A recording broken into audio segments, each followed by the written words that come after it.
Hello friends, আপনারা সবাই কেমন আছেন? আশা করি আপনারা সবাই ভালো আছেন। আমিও ভালো আছি। আজকে আমি একটা রেসিপি নিয়ে চলে এসেছি, সেটা হলো পালং পনির। তো চলুন বন্ধুরা, রেসিপিটা শুরু করা যাক।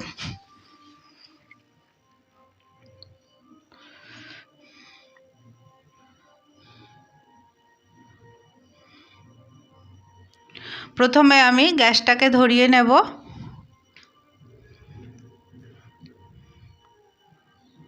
এরপর আমি কড়াইয়ের মধ্যে জল দিয়ে গ্যাসের উপর বসিয়ে দিলাম। এবার আমি আগে থেকে পালং শাকগুলো ধুয়ে বেছে রেখেছি, সেগুলোকে আমি একটু ভাপিয়ে নেব। ভাপানো হয়ে গেছে, এবার আমি এগুলো জল থেকে তুলে ঠান্ডা করতে দেব।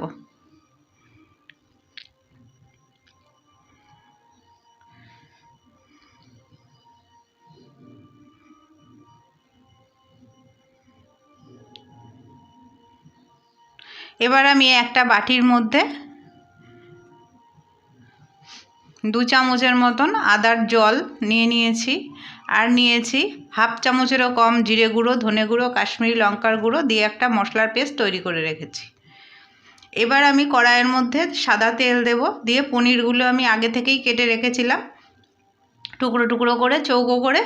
তো পনিরগুলো আমি জাস্ট তেলের মধ্যে একটু নাড়াচাড়া করে নেব।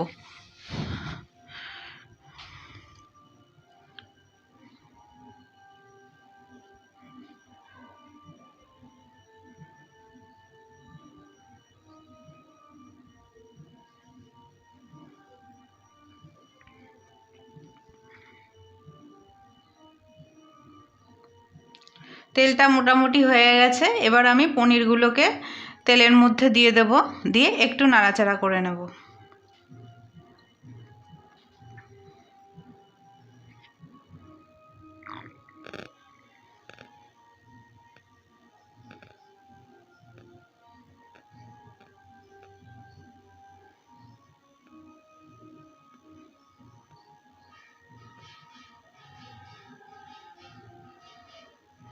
হালকা নাড়াচাড়া করা হয়ে গেছে, এবার আমি পনিরগুলোকে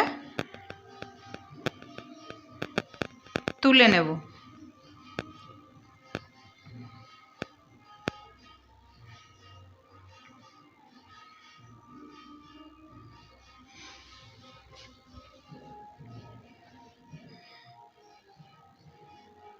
এবার আমি যে পালং শাকটাকে সেদ্ধ করে রেখেছিলাম, সেটা আমি মিক্সিতে দিয়ে পেস্ট করে নেব।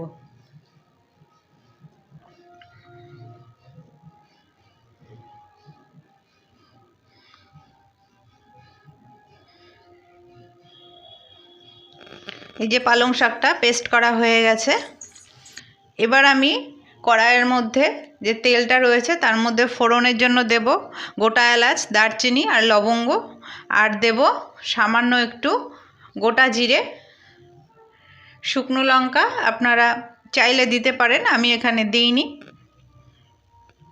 দিয়ে ফোড়নটা একটু ভেজে নেব। 35 সেকেন্ডের মতন ফোড়নটা একটু নাড়াচাড়া করে নেব। অবশ্যই গ্যাসটা কমিয়ে দিতে হবে, না হলে পরে পুড়ে যাবে।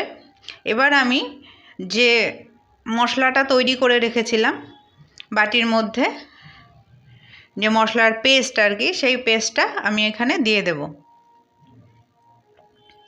দিয়ে মশলাটাকে খুব ভালো করে কষিয়ে নিতে হবে। মশলার বাটিটা ধুয়ে সামান্য একটু জল আমি এর মধ্যে অ্যাড করব।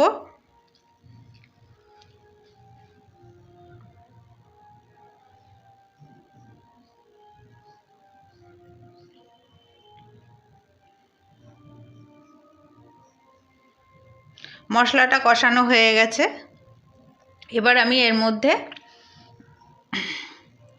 পালং শাকের পেস্টটা দিয়ে দিলাম। দিয়ে এবার খুব ভালোভাবে নাড়াচাড়া করতে হবে। গ্যাসের ফ্লেমটা কিন্তু একদম কমানোই আছে। এর মধ্যে আলাদা কোনো জল আমি অ্যাড করিনি।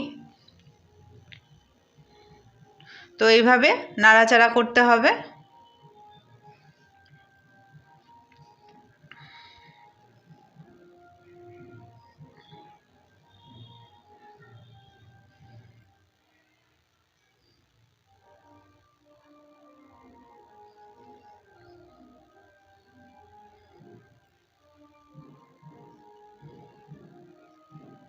এবার আমি এর মধ্যে দিয়ে দেব স্বাদ মতন লবণ,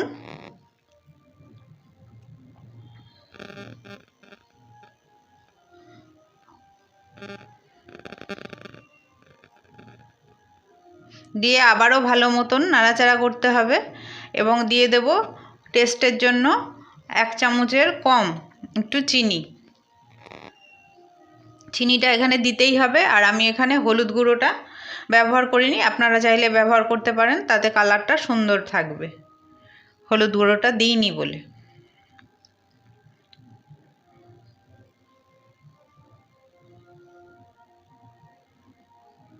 এইভাবে নাড়াচাড়া করে নেব খুব ভালো করে, 3-4 মিনিট মতন নাড়াচাড়া করে যখন মোটামুটি কালারটা চেঞ্জ হয়ে যাবে পালং শাকের, তখন আমি পনিরগুলো দিয়ে দেব। পনিরগুলো দিয়ে আবারও নাড়াচাড়া করে নেব 2-3 মিনিটের মতন।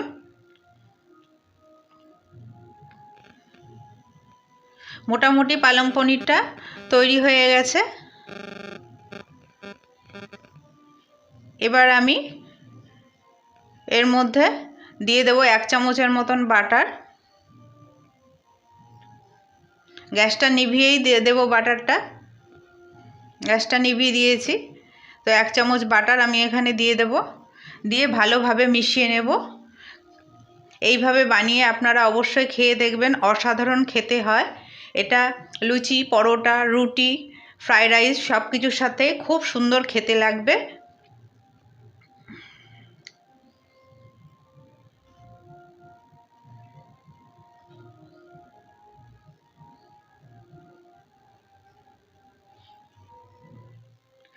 ভিডিওটা ভালো লাগলে লাইক করে পাশে থাকবেন।